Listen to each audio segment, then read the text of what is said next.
ওম শ্রী গণেশায় নমঃ। জয় শ্রী বিষ্ণু, জয় মা লক্ষ্মী। বন্ধুরা, আজ 10ই মে 27শে বৈশাখ শুক্রবার। আজকের দিনেই সম্পন্ন হচ্ছে এবছরের পবিত্র অক্ষয় তৃতীয়া। যে দিনটিকে শুধুমাত্র বৈশাখ মাস নয়, সমগ্র বছরের একটি অন্যতম শ্রেষ্ঠ দিন হিসেবে গণ্য করা হয়। বন্ধুরা, আজ অনেকেই হয়তো এই দিনটিতে অক্ষয় তৃতীয়ার পূজা করছেন, অক্ষয় তৃতীয়া পালন করছেন। আজকের দিনে যদি অক্ষয় তৃতীয়ার পূজা করে থাকেন, দিনটি যদি আজকে পালন করে থাকেন, তাহলে অবশ্যই আজ অক্ষয় তৃতীয়ার ব্রত কথাটি একবার হলেও শ্রবণ করুন। যদি কোনো কারণে আপনি আজকে অক্ষয় তৃতীয়ার পূজা বা ব্রত নাও পালন করতে পারেন, কেবলমাত্র এই অক্ষয় তৃতীয়ার ব্রত কথাটি শ্রবণ করে ভগবান শ্রীবিষ্ণু ও মা লক্ষ্মীর উদ্দেশ্যে একটি প্রদীপ প্রজ্বলন করতে পারেন। তাতেও এই অক্ষয় তৃতীয়ার ব্রতের পূর্ণ ফল অনেকাংশে লাভ করা যায়। যদি আজকের দিনে ভগবানের উদ্দেশ্যে সামান্য যবের দানা এবং জল দান করতে পারেন, তাহলে এই দান অক্ষয় দান হিসেবে গণ্য হয়।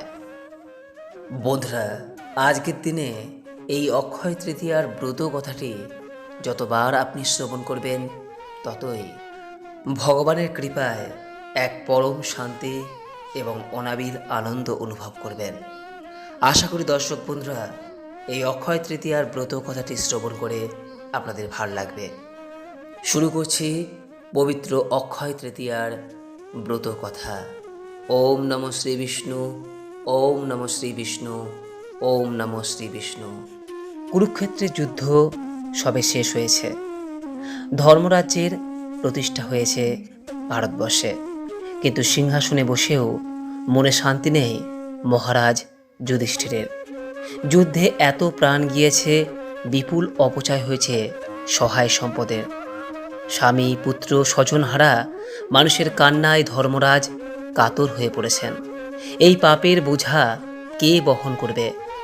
মহারাজ যুধিষ্ঠিরের মনের অস্থিরতা বুঝতে পেরে মহামুনি শতানিক তাকে শোনালেন এই অক্ষয় তৃতীয়ার ব্রত কথা। বহুকাল আগে এক রাগী ও নিষ্ঠুর ব্রাহ্মণ ছিলেন। ব্রাহ্মণ হলে কি হবে? ধর্ম বিষয়ে তার কোনো আগ্রহ ছিল না। একবার এক দরিদ্র ব্রাহ্মণ ক্ষুধার জ্বালায় তার কাছে কিছু খেতে চাইলেন। কিছু দেওয়া দূরে থাক, সেই নাস্তিক ব্রাহ্মণ ভিখারি বলে গাল মন্দ করে গরিব ব্রাহ্মণকে দরজা থেকেই তাড়িয়ে দিলেন। ক্ষুধা তৃষ্ণায় কাতর সেই ব্রাহ্মণ অপমানিত হয়ে চলে যাচ্ছিলেন, কিন্তু সেই সময় তার পথ রুদ্ধ করে দাঁড়ালেন ব্রাহ্মণী সুশীলা। অতিথির কাছে ক্ষমা চেয়ে তিনি বললেন, ভর দুপুরে অতিথি রুষ্ট ও অপমানিত হয়ে ফিরে গেলে সংসারের অমঙ্গল হবে, গৃহে শান্তি সমৃদ্ধি আর থাকবে না। দরিদ্র ব্রাহ্মণকে তিনি বললেন, আপনি এখানেই অন্ন জল গ্রহণ করবেন, আপনার কোথাও যাওয়ার প্রয়োজন নেই। ব্রাহ্মণ পত্নী অতিথি ভিক্ষুকের সামনে ঠান্ডা জল এবং অন্ন ব্যঞ্জন পরিবেশন করলেন। মধ্যাহ্ন ভোজন শেষে যাওয়ার আগে সন্তুষ্ট ব্রাহ্মণ সুশীলাকে আশীর্বাদ করে বললেন, তোমার এই অন্ন জল দান হোক অক্ষয় দান। বহু বছর কেটেছে, সেই ক্রোধী ব্রাহ্মণ মৃত্যু হয়েছেন। তার মৃত্যু আসন্ন। তাকে নিয়ে যেতে হাজির একই সঙ্গে যমদূত ও বিষ্ণুদূতের দল। মৃত্যুর পর তাকে কোথায় নিয়ে যাওয়া হবে, এই নিয়ে বিবাদ শুরু হলো দুই দল দূতের মধ্যে। এক দল তাকে বিষ্ণুলোকে নিয়ে যেতে চায়, অন্য দলের দাবি ওই পাপী ব্রাহ্মণের একমাত্র স্থান নরক। এরই মাঝে ক্ষুধা তৃষ্ণায় কাতর ব্রাহ্মণ একটু জল খেতে চাইলেন।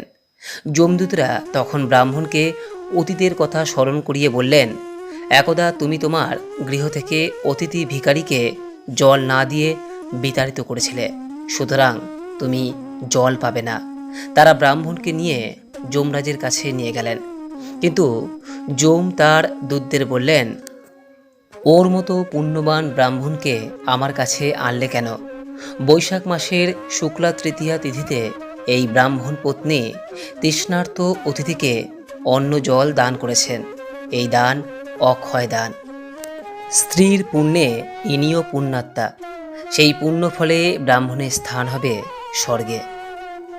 কাহিনী সমাপ্ত করার পর শতানিক মুনি যুধিষ্ঠিরকে বললেন, মহারাজ, বৈশাখ মাসের শুক্লা তৃতীয়া তিথিতে ব্রাহ্মণকে, কোনো দুস্থ অভুক্ত মানুষকে অন্ন বস্ত্র জল দান করলে যাবতীয় পাপ থেকে মুক্তি লাভ করা যায় এবং সেই দানের পুণ্য অক্ষয় হয়ে থাকে।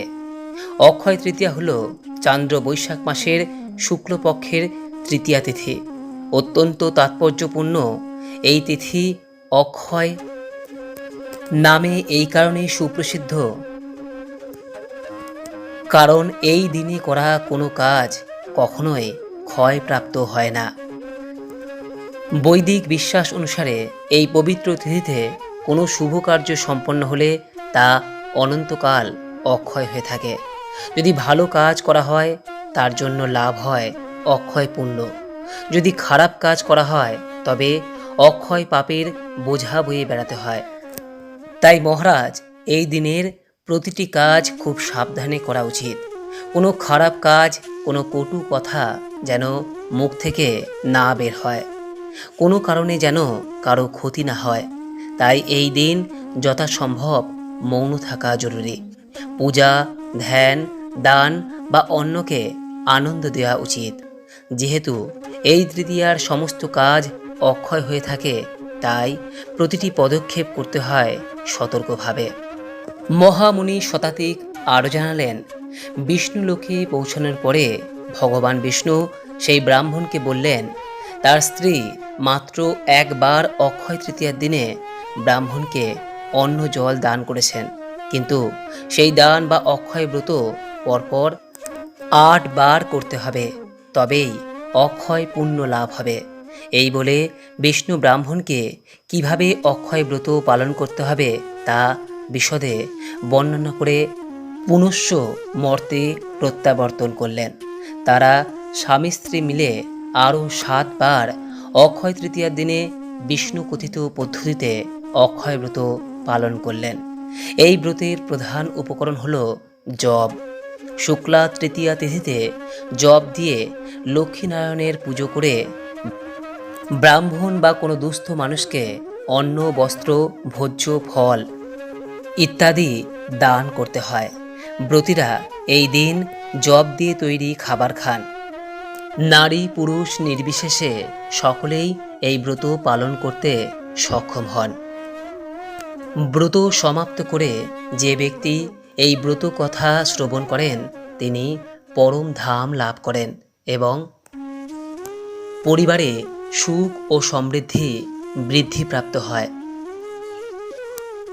এই বলিয়া মহামুনি শতানিক অক্ষয় তৃতীয়ার ব্রত কথা সমাপ্ত করিলেন। এই দিন বন্ধুরা অবশ্যই নিজেকে সংযত রাখুন এবং আপনার সাধ্য ও সামর্থ্য অনুযায়ী কোনো সাহায্য প্রার্থী, অভুক্ত মানুষ বা পশু পাখিদের উদ্দেশ্যে কিছু হলেও দান করুন এবং এই ব্রত কথাটি শ্রবণ করে ভগবান শ্রীবিষ্ণু ও মা লক্ষ্মীর সামনে একটি ঘিয়ের প্রদীপ প্রজ্বলন করে তাদের উদ্দেশ্যে সামান্য জব দানা নিবেদন করুন।